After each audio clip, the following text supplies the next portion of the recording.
those of you who got an invite, welcome to Nerd Prom. No matter where in the world you are, we're all Nerds International. With the hyphen.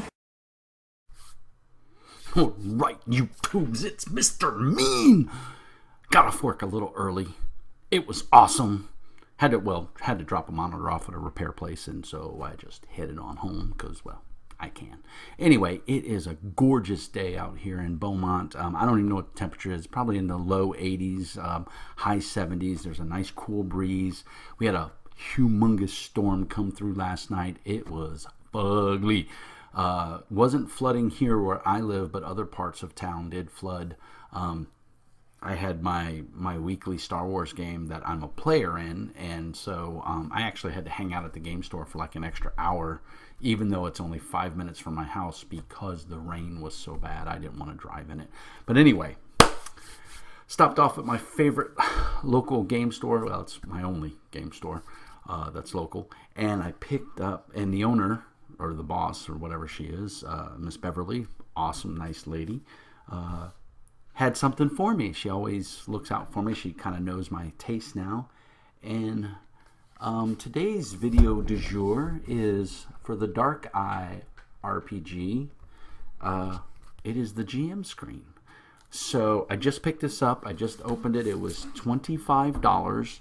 Now it comes with a beautiful quad panel hard GM screen. It's very well done. It's a glossy matte screen, so some of the art is glossy, like the thief kind of dude there in the foreground, and then the young Luth. And these are the iconic characters that are in the book as well. So again, appealing to my need to follow a theme and keep the art continuous and have a certain continuity in their style and their graphics. They do just that. So it looks fantastic. The interior of the GM screen, this thing's huge. I'm not going to be able to get it all in there, but it's basically got your combat and your magic. I'm scanning through it there so you can hopefully see it. It is nice and sturdy. It's made very well. You got general rules on basically examples of modified skill checks and attributes and all that fun stuff. Your basic damage. Combat rules 1 and 2, and then magic and the works of the gods. So there is no wasted space on this screen, which is fantastical, if I may say myself. And like I said, the art is the iconic characters from the book, which is cool because it just keeps a nice theme.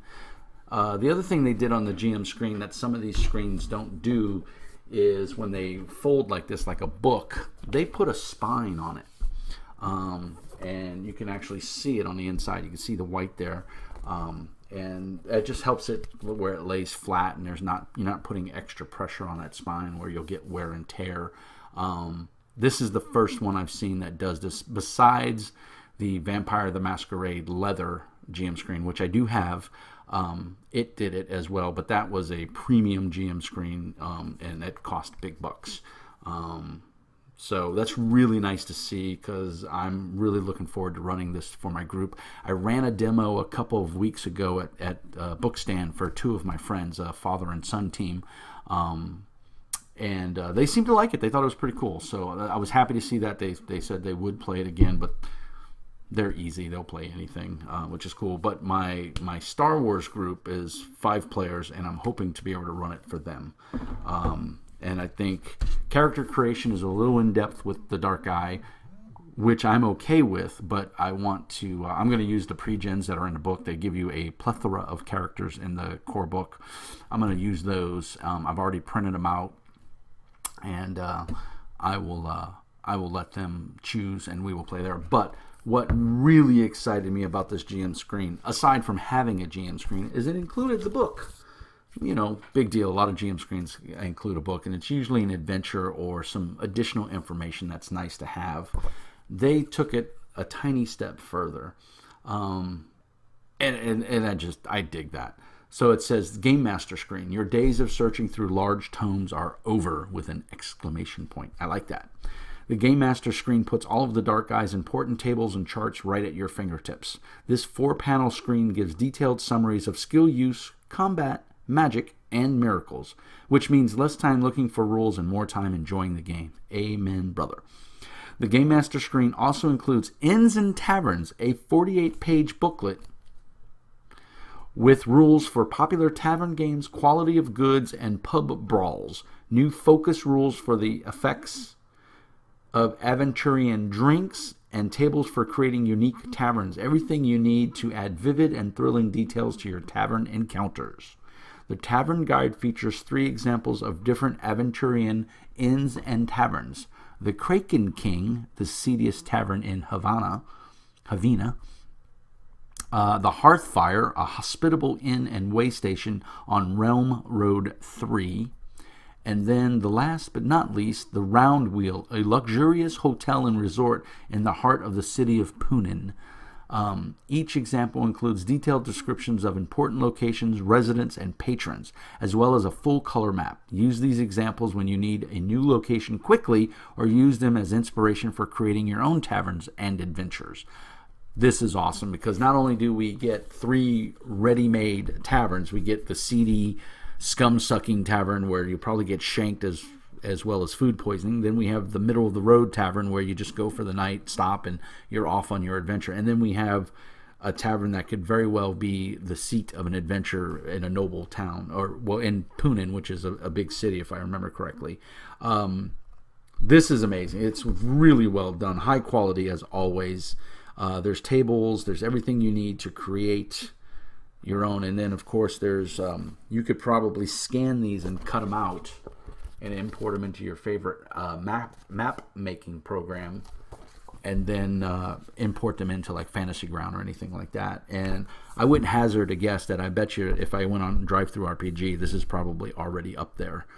So if you bought it as a PDF, you don't even have to worry about that. You could just import it into Roll20 or Fantasy Grounds. I'm a Fantasy Ground guy. Roll20 is nice. I prefer Fantasy Grounds. It's that simple. I think there's more features in Fantasy Ground, and I like the way it works. So I'm a Fantasy Grounds guy. I will play on Roll20. I will never say no to playing a game as long as my time permits. But if I have my druthers, I prefer Fantasy Ground. It's just my cup of tea. So yeah, again, more. Oh man, it's just got all the stuff. NPCs. I mean, this is the Round Wheel, a luxurious hotel in the heart of Punin. So yeah, this is. I'm going to get great use out of this. I can tell you that. I'm getting ready to. I really want to run the Dark Eye for my group, my Wednesday night group. The problem is I'm running a Star Wars game.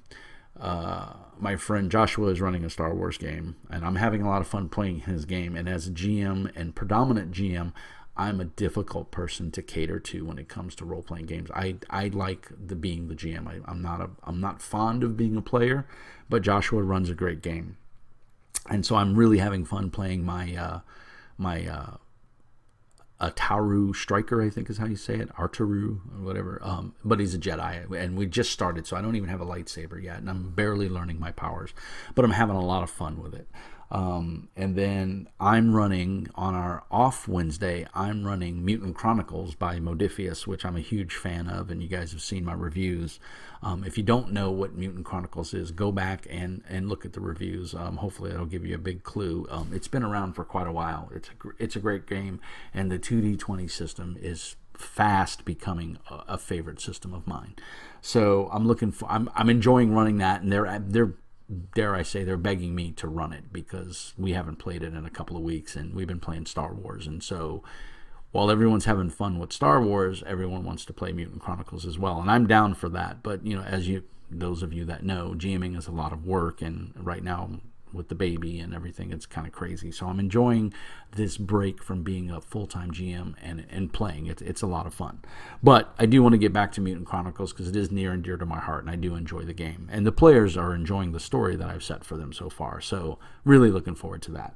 But that being said, I really want to get this on the table so that they can all learn how to play it. And I think they would enjoy it. And we haven't really played a hard fantasy game. And The Dark Eye, if you haven't seen my initial review of The Dark Eye, go check it out. I'm not going to say I'm going to put links because I always say I'm going to put links and I never do, so I'm not going to lie to you.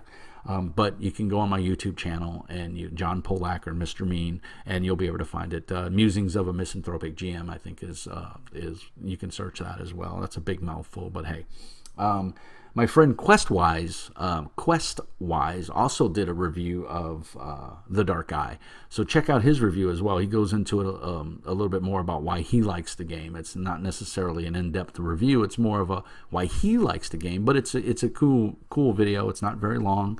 And he has something I don't. And ooh, that gets me. I don't like that because I'm a completist and I got to have everything. He has the digest size of The Dark Eye. And it's the exact same book. It's just been shrunk down to travel size. And man, it's cool. It's slightly smaller than the Savage Worlds Explorer's Guide, the paperback one. So it's a perfect size. It's about yay thick. It's about inch and a half thick. Can fit in your backpack real easy. The Dark Eye core RPG is hardback, and it's chunky, and it's a big book, and it's heavy, but I'm a GM. I'm used to carrying a bunch of heavy books, but I'll tell you, I got to get that softback, because when you've got a table full of people and you've got a game that is as dense as The Dark Eye is, and I don't mean that in a bad way, it's nice to have more than one rule book at the table. And so far, I don't think any of my players actually have a copy of the rule book. So it would be nice to have a softback on the table. I have the PDF. I do loan my PDFs to my players because I don't want to force them to go out and buy the book, especially if they're not financially able. I don't think that's cool. The guys at Ulysses Spiel, who published this and distribute it in the U.S., so it's Ulysses North, I think is what they call themselves. They were kind enough, after I did my review, they got a hold of my review, and so they were awesome enough to send me PDFs of the core book and the Kickstarter stuff. And I have since bought everything that I want for the game. Unfortunately, I'm not a fan of pre-written adventures, so I shy away from those. But the ones I have seen are phenomenal. They look really nice. They're done in the same top quality that Ulysses is known for their production in The Dark Eye. I can't say enough. If you like running pre-done adventures, pick them up. They're fantastic. They are well written. I've read 2 of them because 3 of them. I got 3 of them as Kickstarter reward from the guys at Ulysses North America, and they're awesome. I highly recommend them. If you can pick them up, pick them up. It'll be worth your time. The other cool thing is they've got a lot of stuff out now for North America in English. It's a German game.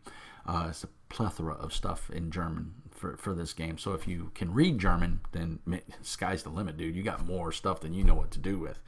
But there's not quite as much out in America. But they're working on it, and it does look good. I gotta say, I'm impressed with everything that I've gotten so far.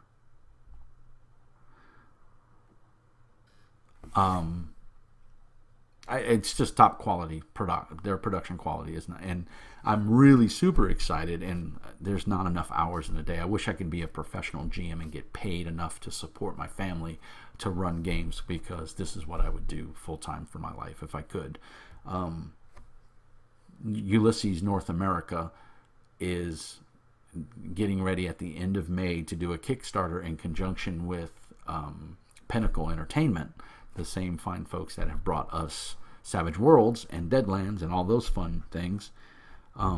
They're going to do a Kickstarter for Torg. And if you're a grognard like me, Torg is one of the first games you cut your teeth on. Sorry, my wife has texted me, and that's important. Not to say that my viewers are not, because you guys are awesome and give me those thumbs ups and everything. I like those. And subscribe. I just hit over 100 subscribers, so thank you to everybody out there that subscribed. It means a lot to me. It keeps me going on these videos. I know I've been a little lax on doing them, but it's been crazy busy with the baby, and my wife and I work at the same company, and when she has to work overtime, it cuts into mine. You guys, it's life 101. I'm not complaining. It is what it is. Let's see what else is going on. It's been a while since I've done a video. I know I uploaded a video over the weekend, but that was a little quick, short one. That was my little hobby rant. It was well received, and again, I thank you guys. But oh yeah, Pinnacle and Ulysses North America are kickstarting Torg at the end of May, the end of this month. I want to say the 27th. It was supposed to have happened at the end of April, but they had to push it back because of design stuff that was going on. And we just, I'm beside myself, and things are looking up. We're getting back on track financially, so I plan on supporting Torg at least at the bare minimum, the full PDF Monty. Pinnacle's really good about doing their Kickstarters where they have several different levels that all seem fairly affordable. I just got the shipping notification that my Deadlands 20th anniversary edition of the original Deadlands is shipping, and I should have it, I think Monday, May 8th is the Monday. So I'm totally excited about that. That'll be here Monday, and I'll do a review. I'll probably do an unboxing of that because I don't think a lot of people are going to do that. So I don't like doing unboxings for the sake of doing an unboxing. I like to do them because it means something. And Deadlands is one of those great games that I've played for years. I love the original version. The Savage Worlds current version with the current rules is good, and I am playing in a Friday night game, and I am enjoying it. But the original rules just brought so much flavor, and while the current version of Savage Worlds is fast, furious, and fun, you're rolling a lot of dice in the original Deadlands, but man, if you've never got to play, do yourself a favor, go to a convention. If someone is running the original Deadlands, please play and comment and post down below. Tell me what you think, because I think it's one of the best games out there. It's a lot of fun. I love Westerns. I'm a huge Western fan. There isn't a Western movie that gets released that I don't see. I even liked the remake of The Magnificent Seven. That being said, I thought the original was much better, but I did like it. I liked the movie, but the original was way better. Same thing for 3:10 to Yuma. 3:10 to Yuma, phenomenal movie. It was really good. The original, 10 times better. So if you haven't seen those movies and you're curious about Westerns, go out and check them out. I guarantee you'll like them. If you like Westerns, if you're curious, check it out. But anyway, I'm ranting. This has been going on for about almost 17 minutes. Next weekend I'll be at ChupacabraCon, so if you're in the area, pop in, look for this grognard. I'll be the guy with the furry face and the crazy long hair. And pop in and say hi, man. I'm not running any games. I'm going there to the guys for those that don't know, I did a video on it thanking ChupacabraCon and the event staff, but they have reached out to me. They want me to come back on their dime, and they would like me to just give the con another shot. So I'm going to do that, and I'm going to try to post a review either Wednesday or Sunday when I get back from Austin, or Monday after I get off work. And I'm gonna say my thoughts and everything of what I thought of the Marriott, because part of this whole thing was the Marriott getting their crap together, as well as the staff of ChupacabraCon, and they've told me that they've made huge changes, and I believe them, and I want to give them the benefit of the doubt. Plus, Sean Patrick Fannin is going to be there. I'm a huge fan. I love gaming with him every chance I get, so I've already signed up for one of his games. Shane Hensley's running a game. Chris Pramis, I believe, is going to be there, and I want to get with him and get him to sign my Fantasy Age book, because Chris is just awesome. So it's going to be a busy week, man. I'm looking forward to it. I have Friday off. My wife has Friday off. We got to drive to Austin. It's about a 4-hour drive from Beaumont to Round Rock, Texas. So we're going to make that drive. I have a game at 2 o'clock on Friday, so we've got to hustle and get there. We're going to get on the road about 9, 10, 11, 12, 1. Yeah, so we'll get there around 1 o'clock, hopefully a little earlier. We'll go have lunch at this restaurant that my wife found that she absolutely adores. We'll have lunch there, hopefully, and then I'll go to the convention, and we'll have fun. It'll be awesome from there. So I think that's going to wrap it up from Mr. Mean. It's been a great week, a very productive week for my family. Things are looking good. The GM screen from the Dark Eye, Ulysses Spiel North America, or as they say, Ulysses North America. Get it. If you're curious about the game and you want to GM it, get it. This is a must-have accessory. The spell cards, the fate chips, the pre-done character sheets, you don't need any of that. You don't absolutely need that. This you absolutely need. This is going to make the game run so much smoother, and having this ability to generate taverns, especially if you want to make your own, It's phenomenal. You know, I like rolling on charts. I like to see it all come together. So I'm going to definitely make this. So anyway, Mr. Mean signing off. A little short video here, just right at 20 minutes. It'll take a little while for this to compile, and I'll get it uploaded today, Thursday afternoon. It's about 5 o'clock. Peace, love, and hair grease. And remember, as always, be nice.